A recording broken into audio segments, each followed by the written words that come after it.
అస్తమానం తిట్లు తినే అమ్మాయి కొత్తగా ఆశీర్వాదం తీసుకుంటోందేంటి? అత్తయ్య, అమ్మమ్మ తిట్టిన తిట్లే అక్కకి దీవెనలుగా మారాయి తెలుసా? అవునా?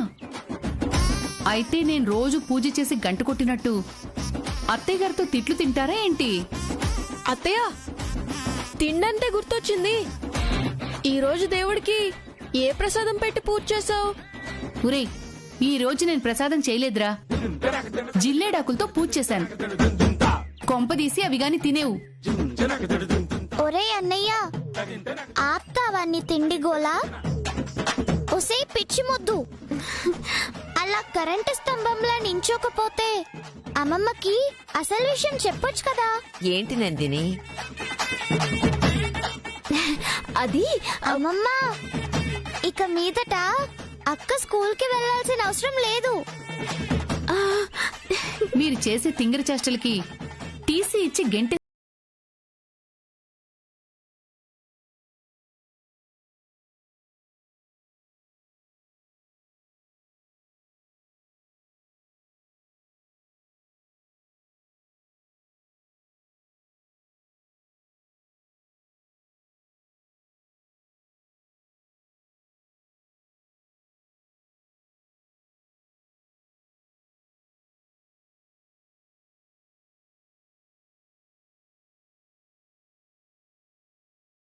అమ్మా,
ఈ రోజు నాకు చాలా ఆనందంగా ఉంది.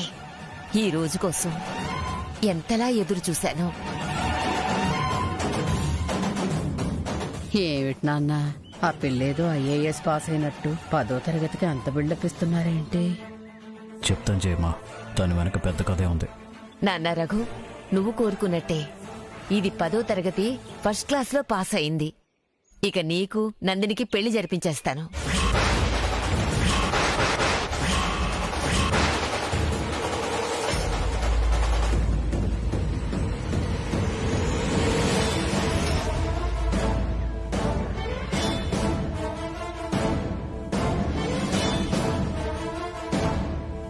వెంకట్రత్నం, ఏంటి పెద్దమ్మా? ఓసారి ఇలారా. మన నందిని 10వ తరగతి పాస్ అయిందిరా.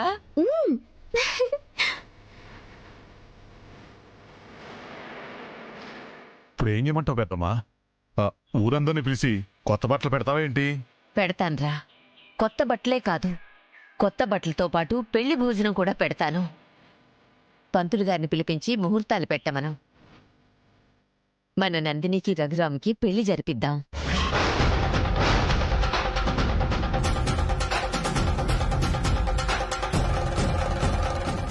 డూప్లికేట్ రఘురామ్గా భలే దొరికావురా నాకు. ఇప్పుడు ఈ పెళ్లి వంకతో నీకే నువ్వై ఇంటి వారసుని కాదు అని, ఆ టీచరమ్మే నీ పెళ్ళామని, ఆ ముసల్ది నీ తల్లి అని ఒప్పుకొని ఈ పెళ్లి వద్దు అని ఈ ఇంట్లో నుంచి పారిపోయేలా చేస్తాను.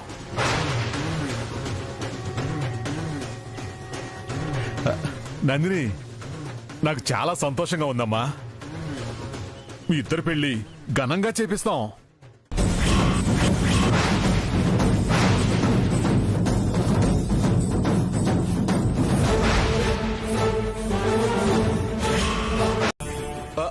ఇందాక నాకు చూపించావు కదా ఆధార్ కార్డు, అది చూపించు.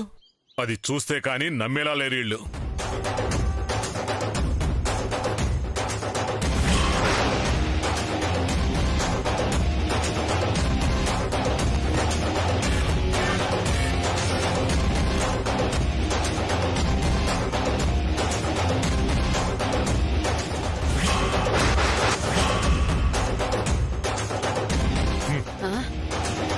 మీ అనుమానం తీరిందా అండి? చూడు పెద్దమ్మా,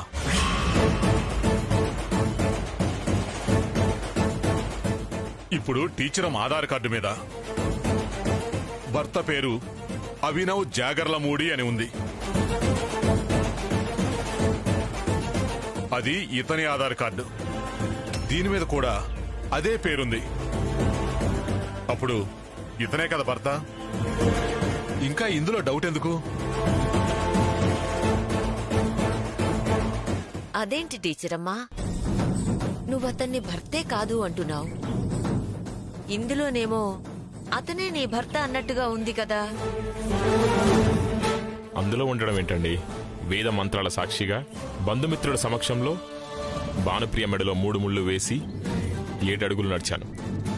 ఇవో పెద్ద సాక్ష్యాలా? కాకపోతే తను అప్పుడప్పుడు నా మీద అలుగుతుంది అంతే. తన కోసం నేను ఉద్యోగం పూర్తిగా వదిలేసి వచ్చాను. మేమింకా లైఫ్ లాంగ్ హ్యాపీగా ఉండటానికి మంచి ఇల్లు కట్టించాను, కొత్త కారు కొన్నాను. ఇక మేమిద్దరం ఎంచెక్క హ్యాపీగా ఉండొచ్చు. మీరే కాస్త నచ్చజెప్పి నాతో పంపించండి. టీచరమ్మా, భార్యాభర్తల మధ్య ఎన్ని కోపతాపాలున్నా సర్దుకుపోవాలి. ఆ అబ్బాయి అంతలా చెప్తున్నాడు కదా, ఉద్యోగంలో ఏవో సమస్యలుండి రాలేకపోయాను అని. ఈసారికి అతన్ని క్షమించి అతనితో పాటు వెళ్ళు టీచరమ్మా. ఒరే డూప్లికేట్ రఘురామ్గా, ఇప్పటికైనా నిజం ఒప్పుకో, వేరే దారి లేదు. ఇప్పుడు నువ్వే ఆ టీచరమ్మ భర్తవని చెప్పలేదనుకో, ఇప్పుడు నీ కళ్ళ ముందే నీ పెళ్ళాన్ని వీడితో పాటు పంపించేస్తాను. అప్పుడు నువ్వు తట్టుకోలేవు. నిజం ఒప్పుకో. నువ్వు నిజం ఒప్పుకున్న మరుక్షణమే ఈ ముసల్ది నన్ను మోసం చేస్తారా అని తుపాకీతో కాల్చి పారేస్తుంది, లేదా నిన్ను మెడ పట్టుకుని బయటికి గెంటేస్తుంది. నీకు వేరే దారి లేదురా డూప్లికేట్ రఘురామ్గా. అయ్యో, ఏ ఆడపిల్లైనా ఇంటి నుంచి అలా వెళ్ళిపోతే ఎలా? ఇవాళ శుక్రవారం పూట పచ్చని ఇంట్లోంచి ఆడపిల్ల అడుగు బయట పెట్టకూడదు.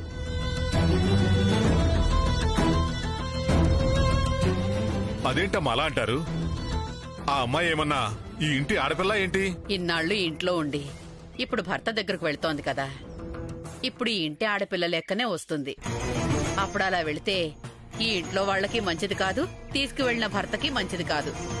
ఇవాళ శుక్రవారం, రేపు శనివారం, ఎల్లుండి ఆదివారం, ఆ తర్వాత సోమవారం నాడు వెళితే బావుంటుంది. ఈ 2 రోజులు గడిచాక సోమవారం వెళ్ళొచ్చు. బాబు, నీకు అభ్యంతరం లేకపోతే ఈ 2 రోజులు నువ్వు కూడా మాతో పాటే ఉండి సోమవారం ఇద్దరూ కలిసి వెళ్ళండి. నేను కూడా బట్టలు పెట్టి లాంఛనాలతో పంపిస్తాను. అయ్యో, మీరు చెప్పాక కాదంటానా? తప్పకుండా ఉంటానండి. కుర్తి నాయాలా, ఇక్కడ ఉండటానికి ఒప్పుకున్నావేంట్రా? నా ప్లాన్ అంతా పాడు చేసావు కదరా. టీచరమ్మా, అబ్బాయికి గది చూపించు.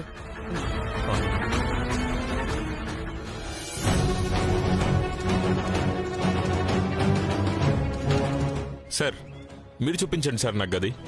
రా చూపిస్తాను రా.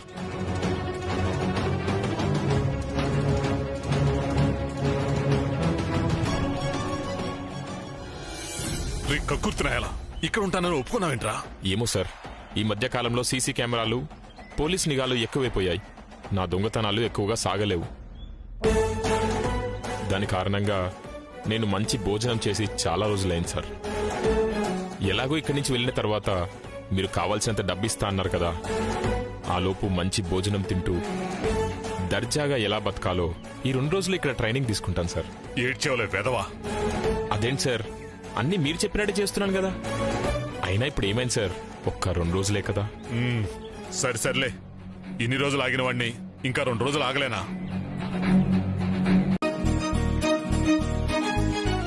ఏమండి, ఇందాక మీరు అన్నారు కదా నిజమైన ప్రేమికుల మీద పూల వర్షం కురుస్తుంది అని. ఇప్పుడు మీ మీద నందిని మీద పూల వర్షం కురిపించడానికి ఆ పిల్ల పిశాచులు ప్లాన్ చేశారన్నమాట. ఇప్పుడు వాళ్ళ ప్లాన్తోనే ఆ పూలు గిరి నందినీల మీద పడేలా మనం చేయాలి. Super idea Bhanu. నా అంచనా కరెక్ట్ అయితే ఇప్పుడు నందిని వచ్చి మిమ్మల్ని పిలుస్తుంది చూడండి. బావా,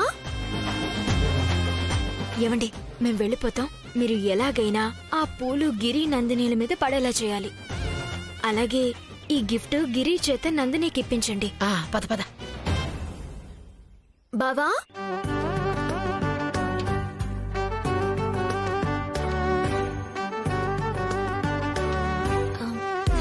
బావా, నీతో కాస్త పనుంది, నాతో రావా?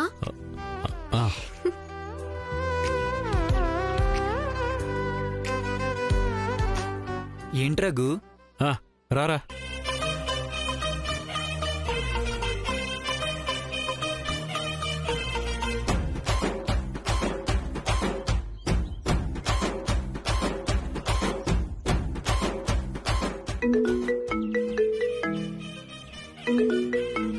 రే గిరి, ఇది నందినికి ఇచ్చి ఇప్పుడే వస్తాను. సరే.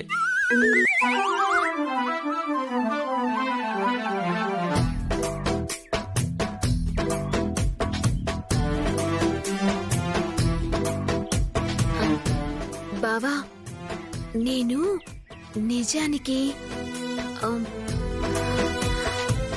వేళ్ళంటే ఇంకా పూలు వేయట్లేదు.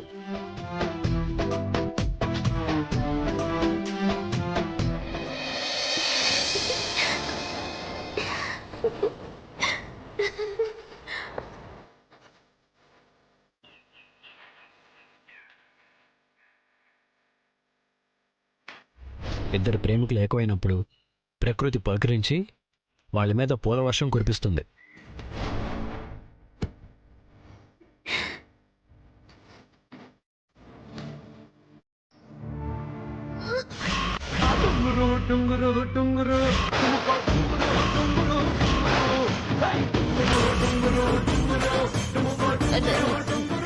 నువ్వేంటి ఇక్కడ? మా బావెక్కడా? వాడేదో ఫోన్ వచ్చి వెళ్ళిపోయాడు. ఇదిగో.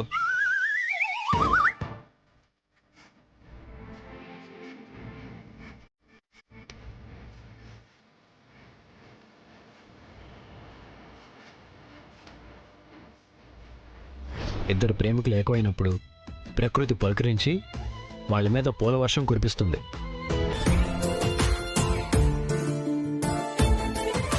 అరే, యాదృచ్ఛికంగా ఉందే.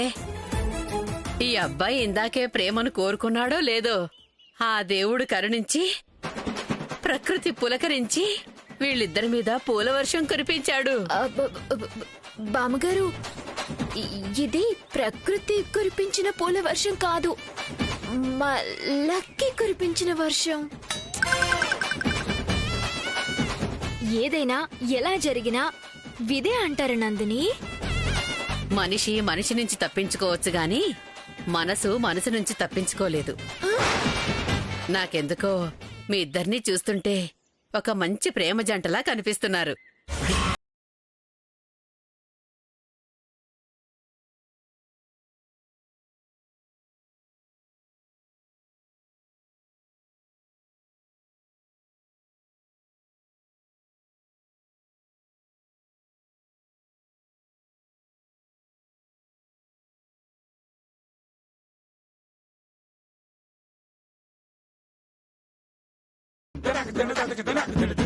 దేనికి?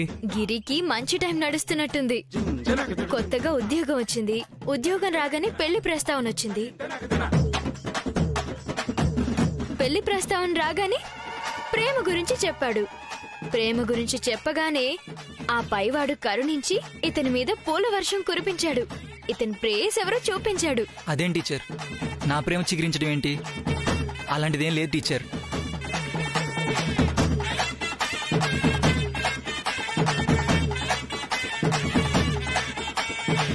ఏవండి, వీళ్ళిద్దరూ మనం అడిగే ప్రశ్నలకి సమాధానం చెప్పలేక మాట్లాడలేక ఎవరి దారిన వాళ్ళు వెళ్ళిపోయారు. కానీ ఫైనల్ గా మన దారిలోకి వచ్చేలా ఉన్నారు.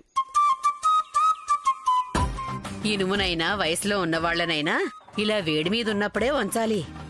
ఇప్పుడు మనం వీళ్ళిద్దరినీ ఏదో ఒకటి చేయాలి. రోజే ఆ అబ్బాయి చొక్కా విప్పి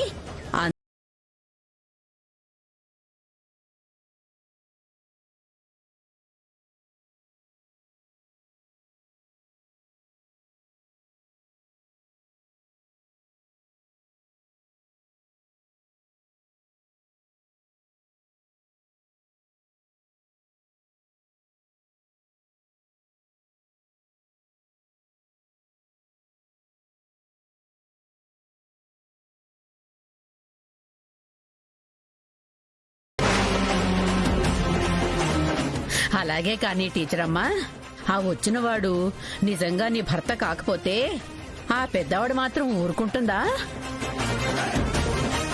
ఈవిడ గురించి నేను చాలానే విన్నాను. ఏ చిన్న తప్పు చేసినా అస్సలు సహించదట. రేయ్, వీళ్ళరా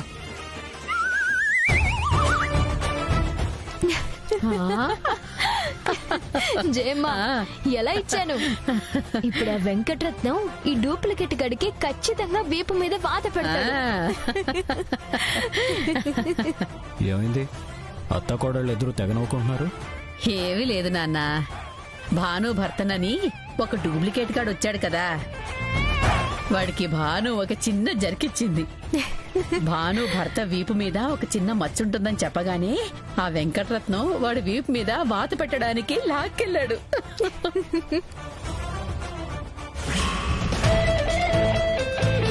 అదేంటి సార్, వాళ్ళంత పెద్ద ట్విస్ట్ ఇచ్చారు? ఆ టీచర్ ఒరిజినల్ మొగుడికి వీపు పైన పెద్ద మచ్చుంటుందా? ఆధార్ కార్డు మీద ఫోటోనో పేరో అయితే మ్యాచ్ చేయగలం గాని ఈ మచ్చ ఎక్కడి నుంచి తీయగలం సార్? ఇప్పుడు పుసుక్కున్న వాళ్ళు వచ్చి మచ్చ చూపించమంటే మన పరిస్థితి ఏంటి?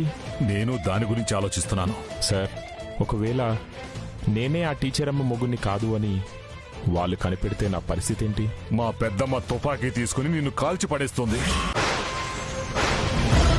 అదేంటి సార్, నాకు కావాల్సినంత డబ్బిస్తా అని ఆశ పెట్టి తీసుకొచ్చి ఆ పెద్దవిడి చేతిలో నా ప్రాణాలు తీయాలని ప్లాన్ చేశారా? నేనన్నది నువ్వే ఆ టీచరమ్మ భర్తవి కాదు అని తెలిస్తే అలా జరుగుతుంది అని చెప్పాను. కానీ మనం అలా తెలియనివ్వం కదా. అదేలా సార్? నా వీపు మీద మచ్చలేదు కదా.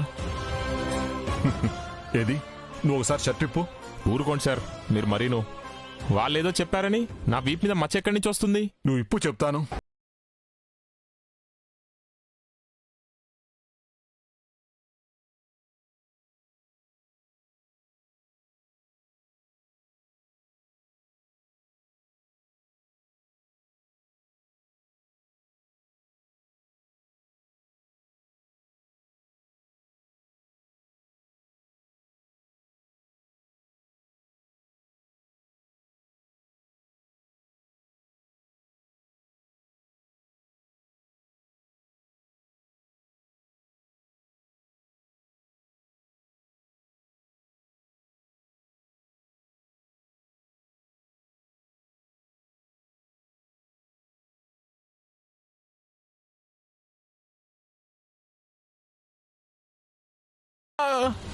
అరవకరా, చెప్తానా? ఎలా అరిస్తే వాళ్ళు వచ్చి చూస్తారు. అబ్బా, ఇదేంటి సార్, ఇంకు రాస్తా అని చెప్పి వాత పెట్టారు. రే, ఇంకు రాస్తే పర్మనెంట్ గా ఉండదురా, అందుకే ఇలా వాత పెట్టాను. ఎంత నొప్పిగా ఉందో వాత పెట్టే వాళ్ళకి ఏం తెలుస్తుంది సార్? వాత పెట్టించుకునే వాళ్ళకి తెలుస్తుంది నొప్పి. పైగా అరవకు అంటారా? మీరిలా చేస్తారనుకోలేదు సార్. రే, నువ్వు ఆ టీచరమ్మ భర్తవి కాదు అని తెలిస్తే ఏం జరిగిద్దో చెప్పాను కదా. చెప్పారులేండి, ఆ పెద్దావిడ నా ప్రాణాలు తీస్తుందని కదా. అలా జరగకుండా ఉండాలి అంటే ఇప్పుడు నువ్వు ఈ నొప్పి భరించక తప్పదు. ఈ ఒక్కసారికి ఈ నొప్పి భరించరా, ఆ తర్వాత జీవితాంతం నువ్వు సుఖంగా బతకొచ్చు. ఏం సుఖమో ఏంటో, బంగారం లాంటి వీపు మీద వాత పెట్టారు. ఒరేయ్, కాస్త ఓర్చుకోరా. నొప్పి ఎలాగూ ఎక్కువ రోజులుండదు. ఆ తర్వాత అన్నీ మంచి రోజులే. ముందా చొక్కా వేసుకో.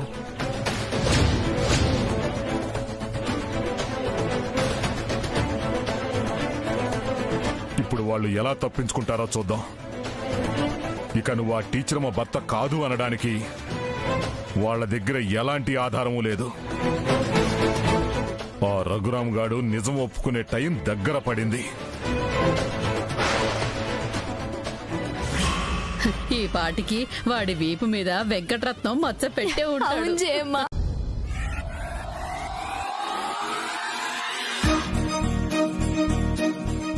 నా మీద ఇంత ప్రేమ పెంచుకున్నాడేంటి? నా కోసం చావడానికి కూడా సిద్ధపడుతున్నాడేంటి? నాకు అసలు ఏం అర్థం కావట్లేదు.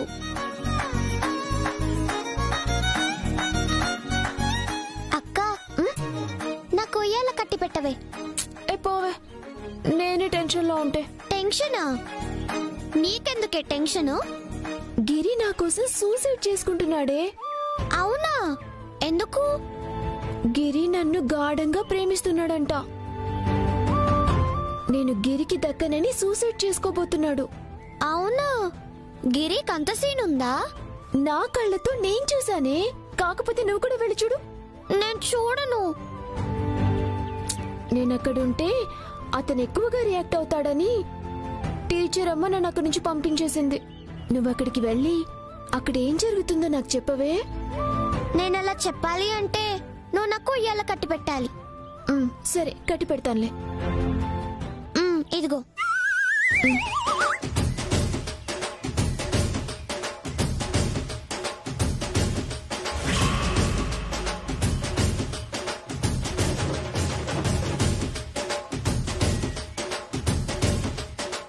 నువ్వు ఇంకేం ఆలోచించకు గిరి. మీ ఇద్దరి ప్రేమ స్వచ్ఛమైంది. నందిని కూడా నిన్ను ఇష్టపడుతుంది. లక్కీ, నందిని ఏం చేస్తోంది? తాడు కడుతుంది. చూసావా గిరి, నీకోసం నందిని అక్కడ ఉరి వేసుకోవడానికి తాడు కట్టుకుంటుందట. గిరి, నీకోసం ఆ అమ్మాయి చనిపోయిందంటే ఆ నింద మోస్తూ నువ్వు జీవితాంతం బ్రతకలేవు. ఆ అమ్మాయి ప్రేమను అర్థం చేసుకో. ఆ అమ్మాయి చావకూడదు. మీ ప్రేమ బతకాలి గిరి. టీచర్ అమ్మా, ముందా నందిని కాపాడుకుందాం. పదండి. పదండి.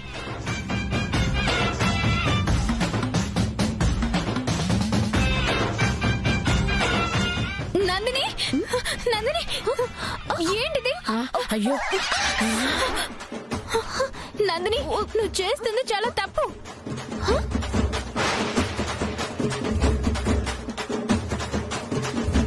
ఏంటిది? మీ ప్రేమ కోసం ఇలా ప్రాణాలు బలివ్వడమేనా? ఆ గిరి నిన్ను ప్రాణానికి ప్రాణంగా ప్రేమిస్తుంటే అంగీకరించడానికి నీకేమైంది? గిరికి ఏం తక్కువ? పైగా ఇప్పుడు ఉద్యోగం కూడా సంపాదించాడు. నందిని, నన్ను చేసుకోవాలని నీకున్నా నిన్ను మనస్ఫూర్తిగా గిరి ప్రేమి.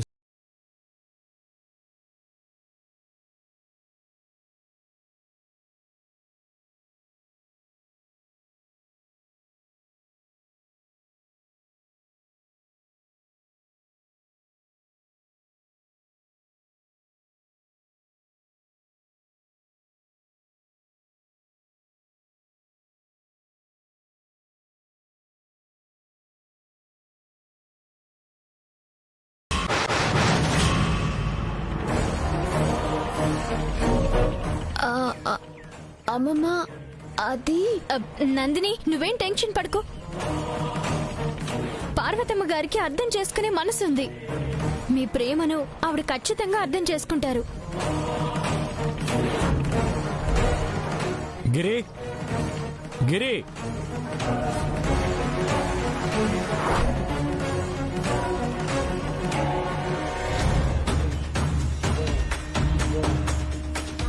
నానమ్మ, నన్ను పెళ్లి చేసుకుంటే నందిని సుఖపడుతున్నాను అనుకుంటున్నావు కానీ గిరికిచ్చి చేస్తే ఇంకా సంతోషంగా ప్రేమతో ఉంటుందానమ్మా. వాళ్ళిద్దరి ప్రేమని మనం అర్థం చేసుకోకపోతే వాళ్ళ ప్రాణాలు తీసుకునే ప్రమాదం ఉంది. నా కోసం ఊరేసుకుందాం అనుకున్నావు నందిని. నా కోసం నువ్వు విషం తాగేయాలనుకున్నావా గిరి? ఆ పిల్లల మనసు మనమే అర్థం చేసుకోవాలండి. వాళ్ళిద్దరికీ పెళ్లి జరిపిస్తే సంతోషంగా ఉంటారని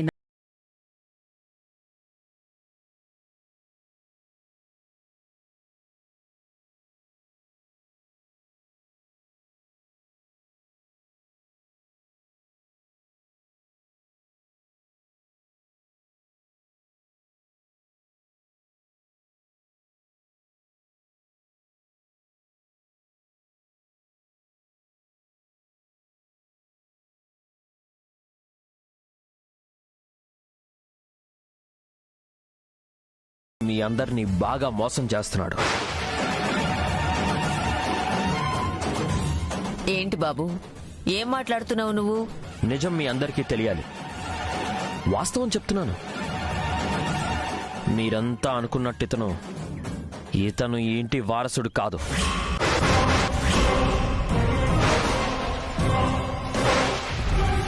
ఆపో! ఎవరు అవునన్నా కాదన్నా వీడు ఈ ఇంటి వారసుడు, మా అన్న కొడుకు.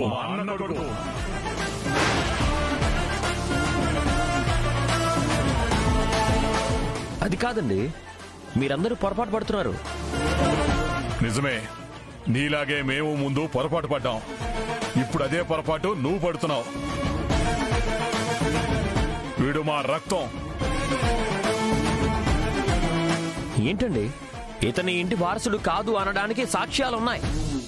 ఏ సాక్ష్యం ఉంది నీ దగ్గర? డిఎన్ఏ రిపోర్ట్ ఉంది నా దగ్గర. అది కాదండి. ఏమండి, మా నాన్న చెప్పాడుగా మీరు కూడా పొరపాటు పడి ఉంటారని. ఇంకా డిస్కషన్ ఎందుకు? మీకు టైం వేస్ట్, మాకు టైం వేస్ట్.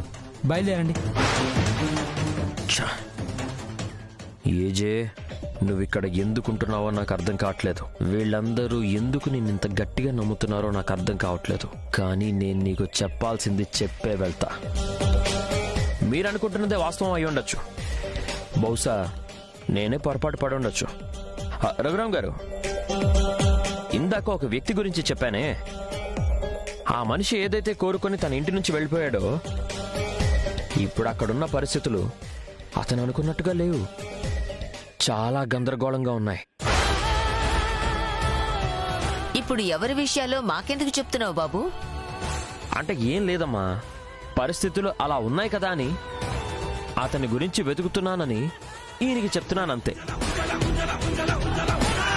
ఎవరి సమస్యలు వాళ్ళకుంటాయి. మీరు వెళ్తే మేము కొంచెం మాట్లాడుకునేది ఉంది. నువ్వక్కడికి రాక తప్పదు, ఖచ్చితంగా వచ్చి తీరుతావు. ఎళ్ళు బాబు, ఇవన్నీ మాకెందుకు? వస్తాను.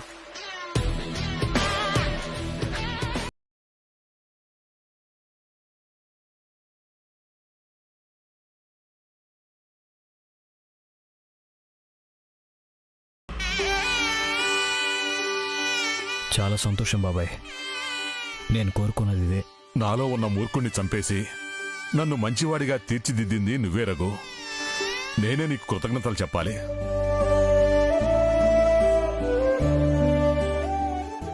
బాబాయ్, నేను మీకు ఒక విషయం చెప్పాలి. ఇప్పుడు ఆ విషయం చెప్పాల్సిన సమయం వచ్చింది. ఇంకా నేను మీ దగ్గర ఆ విషయం దాచి మిమ్మల్ని మోసం చేయలేను. మీరు అనుకుంటున్నట్టు నేను మీ రఘుని కాదు బాబాయ్. ఈ ఇంటి వారసుని కాదు.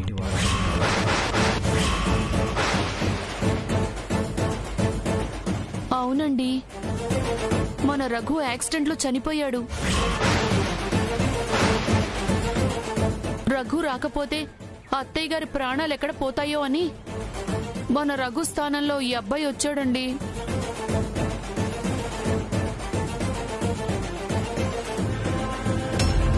అవును బాబాయ్, నేను ఈ ఆస్తి కోసం మిమ్మల్ని మోసం చేయాలను ఎన్ని రోజులు మీ దగ్గర ఈ విషయాన్ని దాచాను అనుకుంటారేమో. కేవలం నాన్నమ్మ ప్రాణాలు కాపాడటం కోసమే ఈ నిజాన్ని దాచాల్సి వచ్చింది.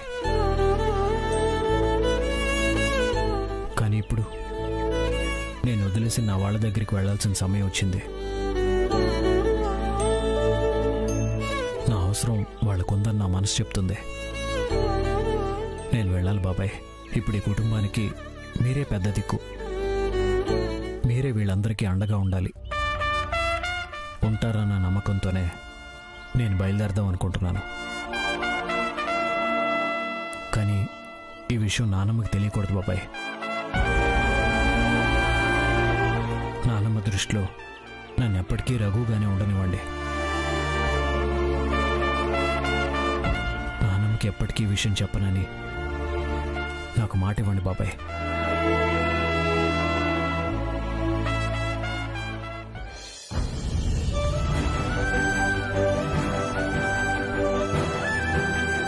నేను మాటిస్తున్నాను రఘు.